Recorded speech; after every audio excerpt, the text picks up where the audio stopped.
How do you go from working in biotech engineering to running a game studio, launching your own indie game, and becoming one of the most connected people in the gaming industry? That's exactly what we get into today's episode of Player Driven. Before we jump in, I want to take a minute and thank everyone who has been a part of the Player Driven community, whether you're creating content, sharing content, engaging with each other. Just seeing it grow and being a part of it has been so cool. If you're enjoying these conversations, make sure to follow Player Driven wherever you listen to podcasts and be a part of the community. Jump on the Discord. You could check it out at playerdriven.io. We're sharing content. We're engaging in answering each other's questions, and it's really great. So let's get into today's episode. Good morning, good afternoon, everybody. Welcome to Player Driven. Greg here.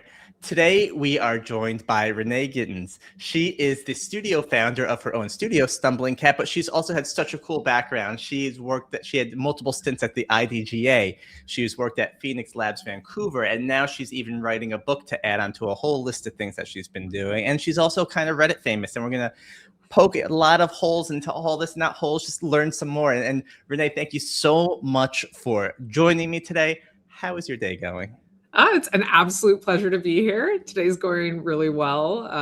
Gorgeous day so far. Started a little cold, but yeah, having a good time. Good. I'm so pumped to have you here. We're going to grill you so much. I was watching one of your IDGA talks, I think it was earlier. You talked about your stints in engineering, production, marketing, journalism. You were a former Forbes 30 under 30 for games. And now again, you said, you know what, I'm going to write a book here. So if you were to take a big macro look at your life and where we are from the career perspective, you want to give us a rundown of kind of how we ended up to you writing a book today? Oh my goodness. Yeah. I definitely think I would be considered a Jack or Jill of all trades. And so my whole life has been defined by that. Even when I was in school, I was a straight A student, but also in the jazz band, like first chair in the jazz band, and also captain of the track team, and the vice president of the anime club, which I founded. And that just continued onwards. I didn't know what I wanted to be when I grew up, so I decided engineering seemed cool. I liked making things. I've always enjoyed making things. And I was also a huge gamer. And I didn't actually realize I could be a game developer until my senior year of college. So I was kicking myself for not getting a CS degree. And I started teaching myself programming very shortly after meeting other game developers. So I started out in biotech as a industrial design engineer and then a system and design engineer. I was originally making basically a Fitbit for cyclists before the Fitbit was a thing. And then I was working on concussion detection sensors.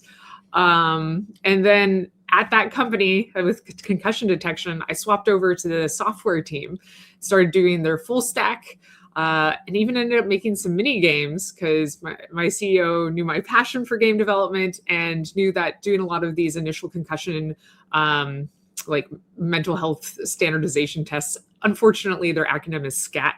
It was hard to do for kids.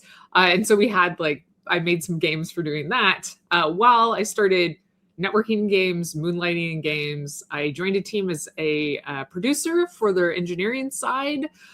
They lost their server developers, so I ended up doing the full stack development for them as well, because it was the same stack I was doing in biotech. And then after that, I couldn't actually find a full-time job in games. And so I was struggling figuring out what to do. So I started making a portfolio piece, which ended up being my game, Potions: A Curious Tale. And my work on that side project and my passion towards that ended up opening more doors. So I ended up doing mentorship at Foundry 10, which is Gabe Newell's nonprofit, about education research. So I taught their students how to develop games. I started giving talks and writing white papers and ended up in VR, where I was a producer. A product manager, a technical product manager. I also was moonlighting again as a producer for a freelance or a work for hire studio. I was a freelance games journalist. I did a stint in marketing at Xbox as a vendor, and then I just also volunteered for the IGDA. Ended up being elected to the international board, then appointed as the executive director. And then once I was in executive management, I became the general manager of Phoenix Labs Vancouver. Did that until the investor-backed management buyout, and then decided to put full time into finally shipping my indie game, which shipped 2 years ago, almost exactly to the day 2 years ago. Ported it and self-published it across all consoles, and now I'm taking a little dev break to write that book. I realize that's quite a winding path. Yeah, A lot that has wraps happened. up our episode today with everyone. Now, there's so much cool in there, right? And there's so many different paths to go down and learn more about, right? And then, for a fact that, and a lot of us on the show are similar, right? We didn't realize until later in our career that we could be in gaming, right? And then it seems so obvious, right? And you were a senior in college, and like, what made it click was like in hindsight, like no duh type of moment. But like, when did it click? Like, I could do this. I met a bunch of game developers. That was it. I hadn't actually really considered game development to be a potential career. I went to Harvey Mudd College, which is very STEMs focused, but even people in the CS program at Harvey Mudd weren't trying to break into the games industry. So I wasn't really familiar with it as a potential career path. But I was really into video games. I was doing cosplay. I was writing guides for like League of Legends, how to play Nice. Nidalee, the places you can jump over walls and stuff. And I ended up meeting some folks from Riot and did a studio tour, got to meet other developers, and was like, wow, these are my people. Like, these are my people working on the thing I'm most passionate about. I didn't realize that this is a potential career path. And I set my sights on that. And it's what I've been doing for the last 15 years. I respect people like you that write guides for games, because I was so into Starfield, and I have the poster for it, and no one sees it here. And most people don't know what it is, but there's so many times I got stuck in Starfield, and some people wrote such comprehensive guides on Reddit or forums on anything. It's just like, thank God for the fandom of these games, because it opens up so much lore. And I mean, I don't know if you looked into this when you were building potions at all, but like, you have a committed community to helping you. Like, they help a lot, and it's so cool to see a community come through and build stuff and kind of contribute to your community. And did you take any of those learnings from your earlier days to try and implement them, or were they two separate thoughts? I mean, I would say as a game developer, every game you ever play affects how you develop games, right? I'm a really big World of Warcraft raider, and a lot of my favorite boss fight mechanics are mechanics I pulled into Potions of Curious Tale. I recognize that not a lot of WoW raiders are playing Potions of Curious Tale, but like that was a big inspiration for me. And then when it comes to my community, I did kickstart the game. And so I had, 1,100 people that were my number one fans, my most passionate fans, and having them to run ideas by, to play test with, to just get their feedback and input was absolutely invaluable. I feel like I should be paying them versus the vice versa. So actually, I sent a bunch of them like special gifts and presents just for all the hard work they did. Even if they didn't like get the collector's edition of Potions, I would send that to them as thanks, because truly, like their feedback and input was one of the most helpful things for developing the game. That's so cool to hear. And I think, a founder like that who's giving back to their community, even if they didn't pay for that, like that shows you just love your craft and what you're doing, right? And I think feedback is so appreciated when people take the time. Like, I've started filling out feedback forms and like giving much more detail than I have to, because I realize like I'm selling this and I'm talking to people about this, trying to show them the importance. Like, you need people to contribute like that. And the fact that you did a Kickstarter, I've met a few of the people from the Kickstarter team at PAX East last year, and I love Kickstarter. It's giving indies this whole new boost in life and a way to create their own funding when publishers are hard to find. I guess, did you have a strategy going to Kickstarter? Were there any major learnings? Because you hear a lot of like, oh, I would do this different next time, or do this different next time. Like, obviously, I think you made around 65,000 with your game when it came to funding, or maybe that was just at the time when that happened. But like, would you do anything different next time around? I mean, if I were to do it in today's day and age, I imagine I would have to have a different approach. But reflecting back on my Kickstarter, I wouldn't have changed a thing. I spent almost a year researching and preparing for that Kickstarter. And I interviewed other successful developers. I interviewed people who weren't successful with their Kickstarter. I talked about people who had shipped their Kickstarter rewards and like the fails on that part. Like, it turns out physical rewards are actually really expensive and difficult. And so I wanted to make sure I avoided all of those pitfalls. And ultimately, basically all of my estimates averaged out to correct. Some were a little high, some were a little low. So my physical rewards costs were accurate even quite a few years after making them. And I think that the marketing campaign worked really, really well as well. So I think the one big difference I had from my personal experience versus the average advice that you'll see on the internet is all the time people say, don't market towards game developers. You're trying to connect with consumers. But it turns out indie game developers are followed by indie game developer fans. So if you have a bunch of indie game developer fans and friends who share your stuff, it reaches a wider audience. So don't discount connecting with other developers, even if you're a solo dev. They can definitely help you with advice and marketing and reach as well.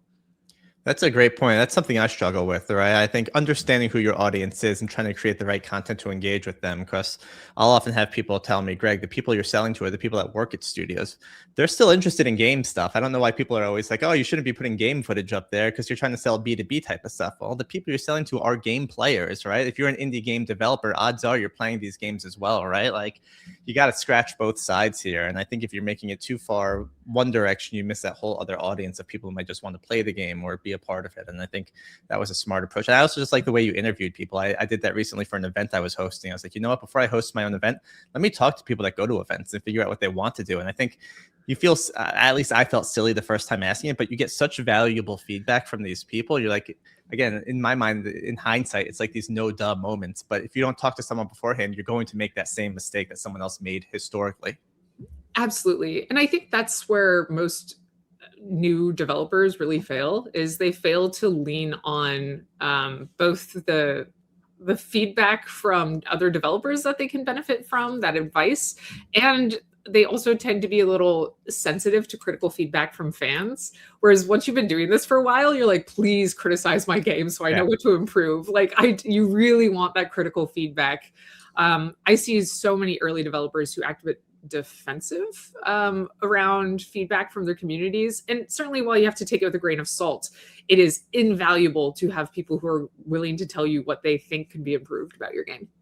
Yeah, we talked about that on the previous episode, but it's almost like you got to put the constructive criticism in front of them to get them to pick which they don't like the most, right? Like people in general, we've become a very nice people as a society. Well, it's hard to say that these days, but we are. We're hard to call people out directly for that. And I think I don't want to tell you something mean about the game you're making, but if I actually saw this in Fortnite the other day. They're like, which feature did you like the least about that last match? And I was like, oh, you know what? That's a fun way to ask that question because you're giving me the negative answers here, and I could just pick the one I resonate with the most. And I think if you can enable people to give that true feedback, it's super valuable.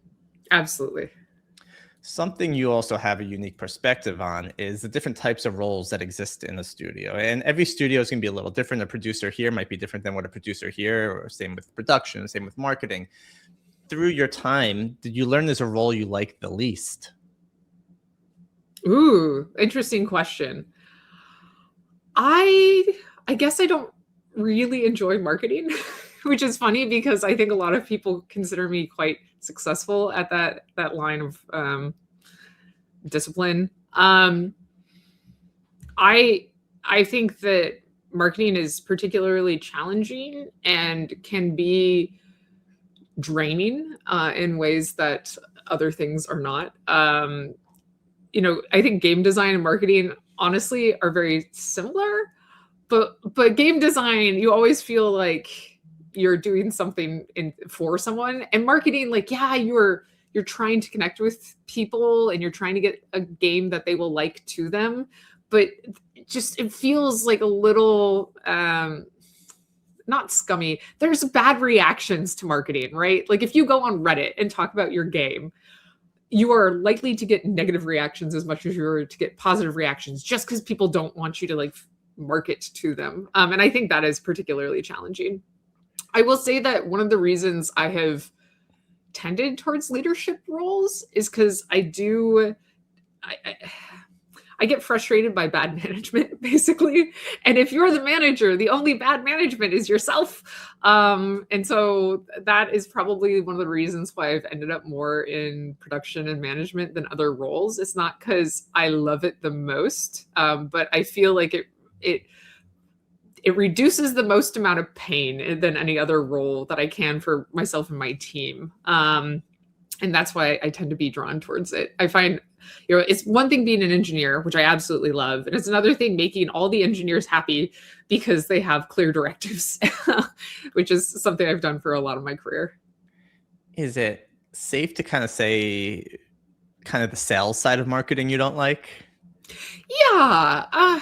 Maybe you're I not a mean, salesperson. it's a lot. Like, one of the things when I'm in game dev is if I'm being burnt out creatively on the like design side, I can just go do some engineering. And it feels like those are two sides of the same coin. When you are in a marketing period, like there is no non-content creation, No. planning, marketing. Like there is no escape from that. You are just in the trenches, screaming into the void constantly. And I think that is just so exhausting. All right. Let's lighten up the mood here for a moment. I like to do a fireball round halfway through. I'm going to ask you some random questions here. Should be simple, and you good to go? Okay, yeah, let's hit it. What do you have for breakfast? What did I have for breakfast? Did I eat breakfast? Oh, I had raspberries and Greek yogurt with chia seeds and granola. All right, healthy. Yeah. What is the last game you played? World of Warcraft, the new expansion. Yeah, How was I've it been hitting doing? it hard. Enjoying it? Oh, so much. Yeah. I've been in the same guild for 18 or 19 years now. So You were saying you were on an East Coast guild, and she's a West Coaster, which is genius. That means she gets a normal bedtime still, even if it's a little later. It's the jealousy of being on the West Coast. It's tough times here on the East. yep. I'm absolutely an early bird, so it helps. Dream vacation. I love going to Japan.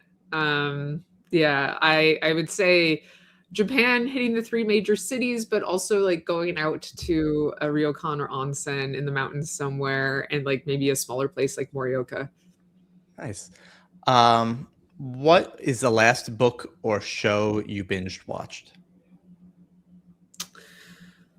Oh, I don't binge watch shows. I'm like so hard to get to watch TV and movies. I binge watch YouTube stuff. So I've been binge watching like Fallow, which is a cooker. They're chefs from the UK that have really cool breakdowns of like fine dining approaches.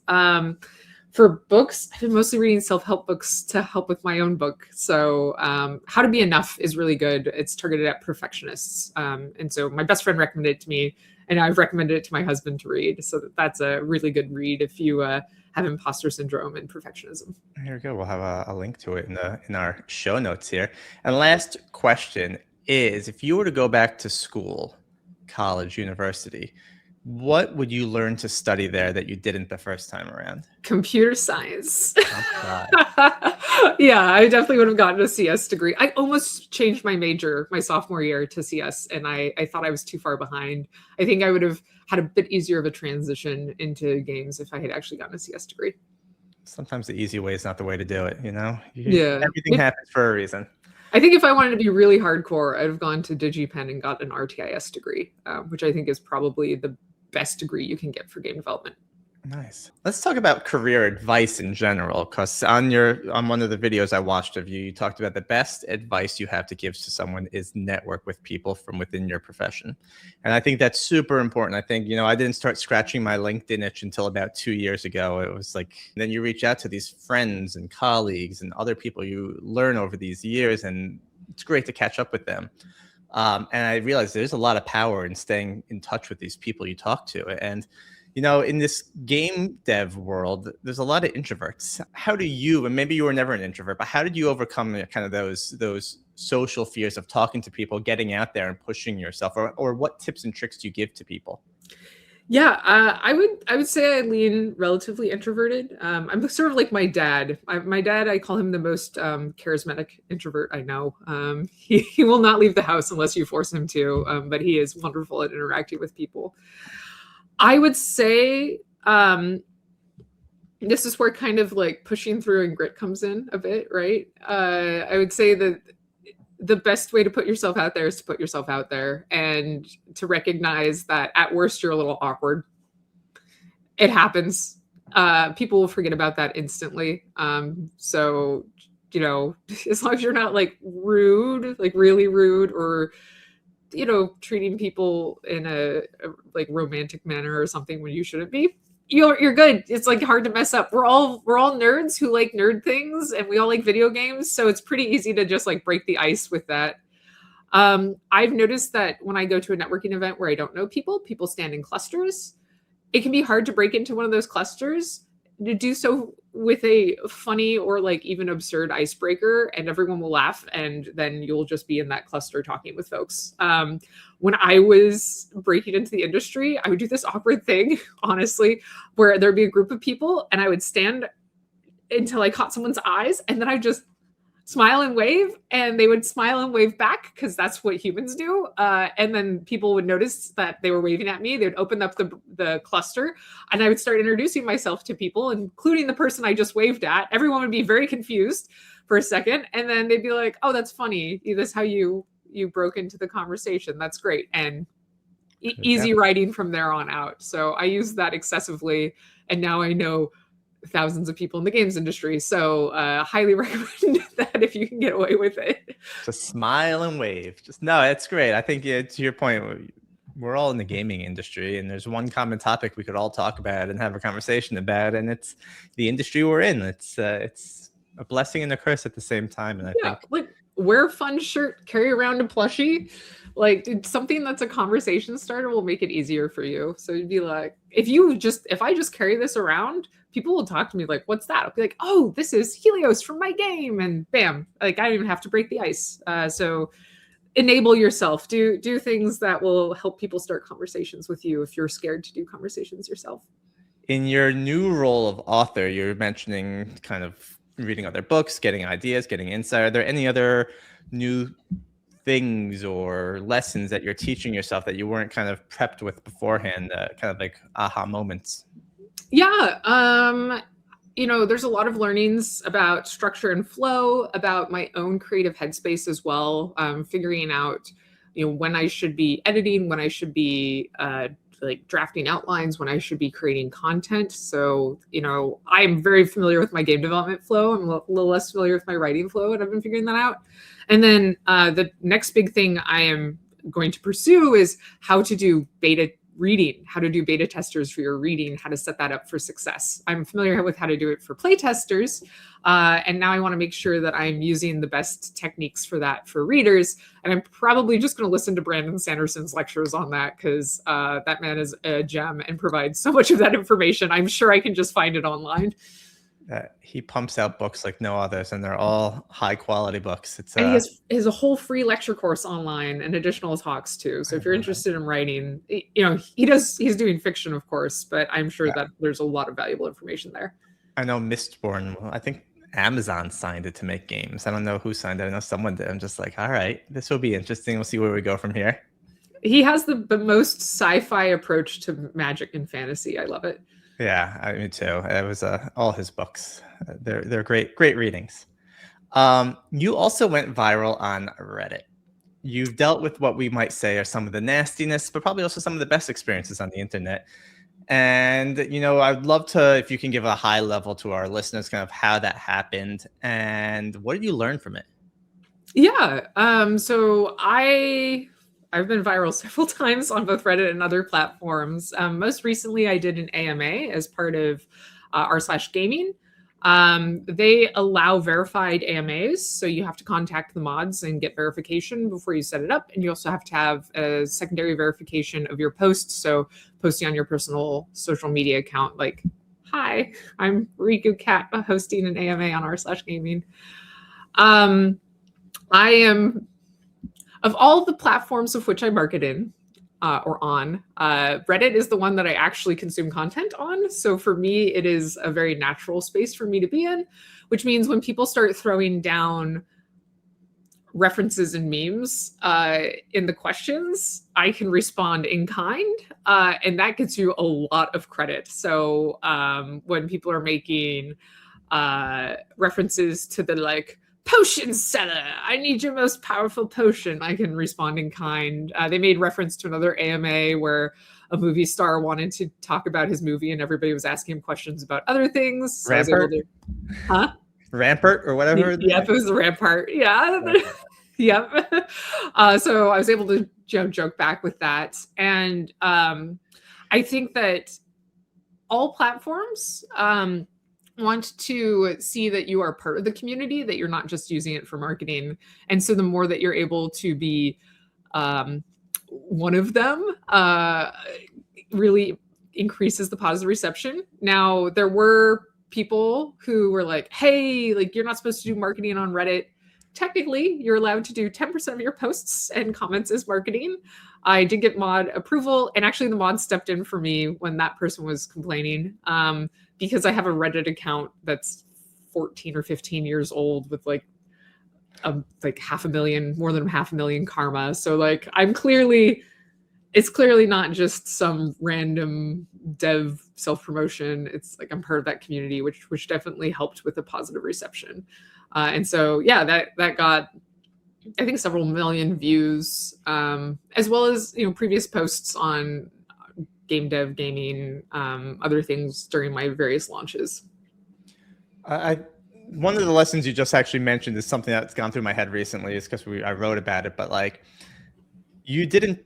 Reddit's your home community. We could call it that. It's your most used community. Like that's where your people are. You're not trying to take them out of Reddit. We often see like communities trying to say, hey, come to our Discord, come to our Discord, come to our Discord. Like, no, these people are in Reddit. Like, you got to engage with them on Reddit. Like, they know how that platform works. And I think what enough studios don't do is go engage with their audience where they are. They're always trying to move them. And I think you understanding, hey, Reddit is going to be my most powerful network, whether it is just because you know it and you know how to navigate it and you know how to be real, right? It's not trying to force something. And I think when you have to force something, it's not going to happen. It's just going to be a lot harder to happen. Whereas with you naturally knew the community, how it works, the ins and outs. And I think that's a big advantage because you're not trying to change anything. You're just trying to bring something to them. And I don't know, I think it's just a really cool story and a good learning for people. I definitely agree with that, though my audience for Potions of Curious Tale is mostly on TikTok. And so even though I do not consume TikTok, I only produce TikToks, I have gotten way more wish lists through TikTok than Reddit. Really? Yeah. How do you drive a TikTok to? Is it a paid where you can actually enter the link and it drives them to the... Nope. No. Yeah. The marketing funnel is awful. So that's a good thing to talk about. One of the reasons that game devs are not successful is because they have a call to an action or they have a multiple call to action. People join your Discord is a kind of terrible call to action. People join your email list is a little better call to action. People wishlisting your game is a great call to action, but it's hard to contact them. Things like that. In TikTok, if you have a paid business account, you can link to things, but then your account maybe gets deprioritized and you can't jump on viral trends, like viral sounds. So I recommend keeping your account personal and just being very clear, wish list Potions, A Curious Tale on Steam, or whatever your call to action is there. Whereas like with Reddit and stuff, you can generally provide links. And ensuring that you have a good call to action is great because it directs people to what they're supposed to do. And having a simplified call to action where they're not having to make an account, sign up for things, etc., reduces the barrier of entry and increases the conversion rate. I would say that on TikTok, conversion rates are terrible. Like I haven't gone much over like 1.5%. But when you get 15 million views, 1.5% is a lot. Yeah. So it works out. Yeah, it's fascinating. You look at, I'm on LinkedIn all the time because that's where my audience is. But then you look at the size of the LinkedIn network compared to the other channels, right? Like YouTube's network is massive. TikTok's is massive. I'm just like, where do you put your time? And obviously you have to understand who your audience is, right? Because depending on who you're trying to get to view your content, one will make more sense than the other. But yeah, it's funny. Like I see good conversion on TikTok. Well, I see good views on TikTok, but I don't know how to guide them from there, right? Like I do have the account where I could put a link in there, but to your point, like I think they get deprioritized. It's just like they want your money. Complicated cat. Yeah. Speaking of cats, how about we talk a little bit about Potions? That was your portfolio project, and I'm curious on how it all came together at the end of the day. Yeah, I was Out of biotech, trying to find a job within games. I didn't have much experience aside from the moonlighting I had done. And so I was trying to figure out what I wanted to do, either production engineering or game design. Hadn't designed a game, so I decided to design one. Ended up with potions. I was trying to make a game where combat's not always the answer, and there's advantages to not engaging directly in combat. So that sort of inspired the resource management combat design. And as I talked with folks about it, they expressed a lot of interest. I had initially built the crafting system in C++ because I was trying to learn C++, but then I went to Unite, the Unity event in 2014 that was local, and I learned about Unity. I had tried it briefly before, but I wasn't used to using GUI systems for programming. And so I was like, oh, I'll try it again. I'll build out a rough prototype. And that prototype turned into a massive game. So yeah, I think I have like 60 levels, 8 bosses, 11 plus hours of gameplay, dozens of puzzles. Yeah, and it was just the interest of folks. There was a lot of people when I told them the pitch, they were like, wow, I haven't heard anything like that. I still think it is a underserved, if not even addressed genre. Like maybe it's closest to if Zelda and Undertale had a baby, I don't know, somewhere around there, like cozy adventure game, action-ish.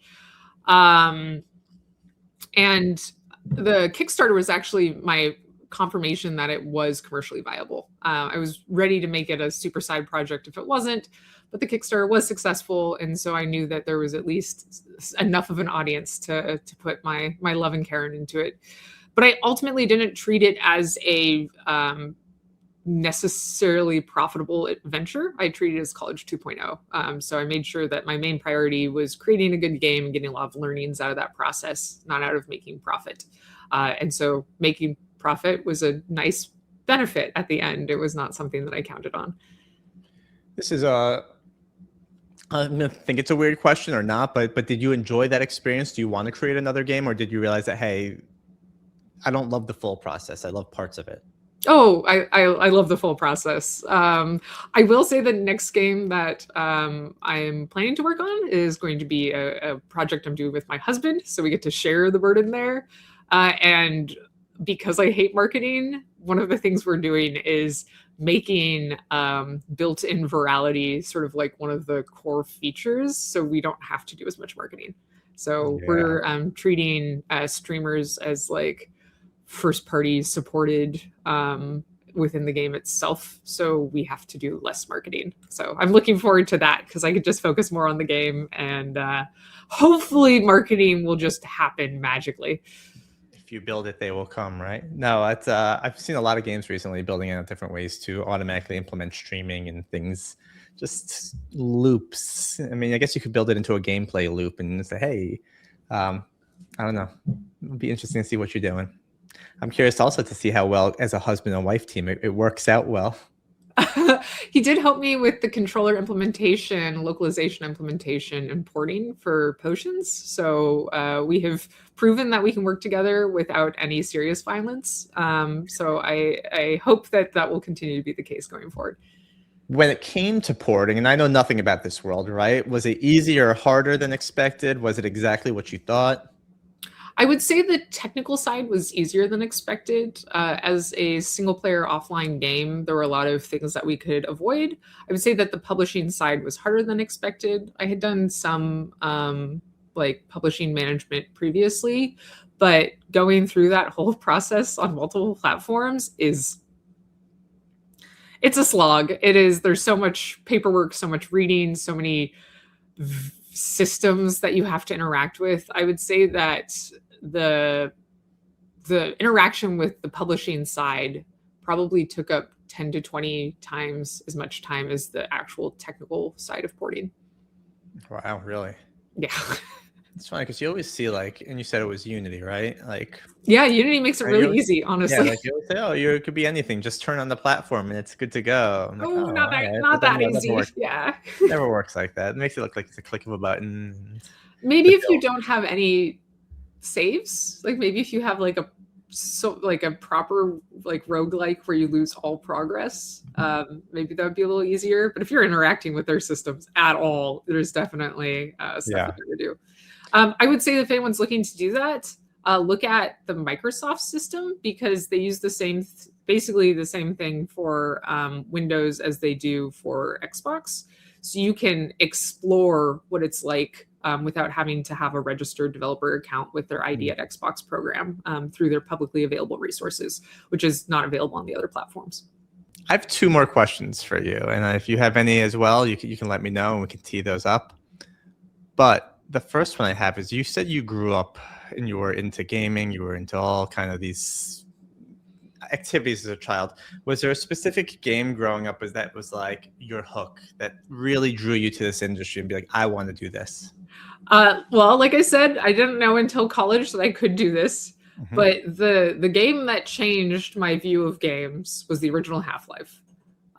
So I did not grow up with kids games. I got a Nintendo 64 at some point, but my dad was a first person shooter player. So I grew up with Wolfenstein 3D, Doom, Duke Nukem 3D.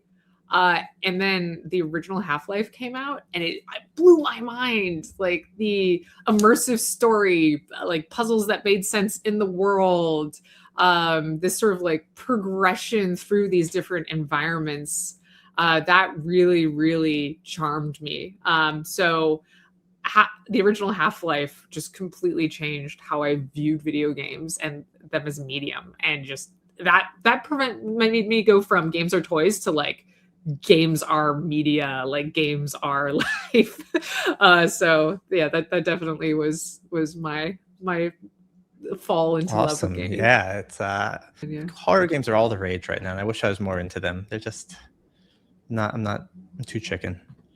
We've mentioned this throughout, but not saying it so much. But there's a lot of experiences that people have learned in the past, and if you take some of those learnings to the future, it can help you kind of avoid some of those pitfalls and mistakes. Were there any other learnings you'd suggest people take away or walk away with when trying to work on their first project? Definitely rely on resources. I think there's a lot of best practices when it comes to game design and engineering. There's not as many for running a studio, so I made my own. If you go to gamedevfoundry.com, it is completely free set of resources about best practices for running your own studio, whether your studio is one person or 500 people. It has everything from a marketing plan template to an HR guidebook template. If you have to have HR, it has resources for integrating new tools. It talks about best production practices, best people management practices, best marketing practices, pitch decks, all that things. So it's all free, all there. And I try to create a ton of resources. So if you just go to my own website too, reneegittins.com, there's a link to Game Dev Foundry, as well as a bunch of other talks and white papers and other things that I've produced as well. Awesome. Well, Renee, again, thank you so much for taking time to come out, talk us about your game, your experiences, your Reddit, your learnings, everything over the years. I think you have such a cool background, and congratulations on making it all come together, and congratulations on taking a little time off and writing a book and hopefully clearing some of that tech debt from your brain. Before we go, and we'll have links to everything that Renee spoke about on our blog posts as well as on our social media stuff. Is there anything else you want to just shout out or call out? Yeah, connect with me on LinkedIn if you want. Connect with me on social medias if you want to. I have a ton of accounts. I don't check my LinkedIn inbox, but not my other inboxes. And keep your chin up and keep moving forward. Honestly, I feel like we all have our ups and downs. We all have our imposter syndrome, and the number one thing you can do to succeed is continue trying. Half of game dev is RNG, so just keep rolling the dice. There you go. And again, Renee, thank you so much. We'll have all the content and stuff she posted on there, and I hope you have a great rest of your day.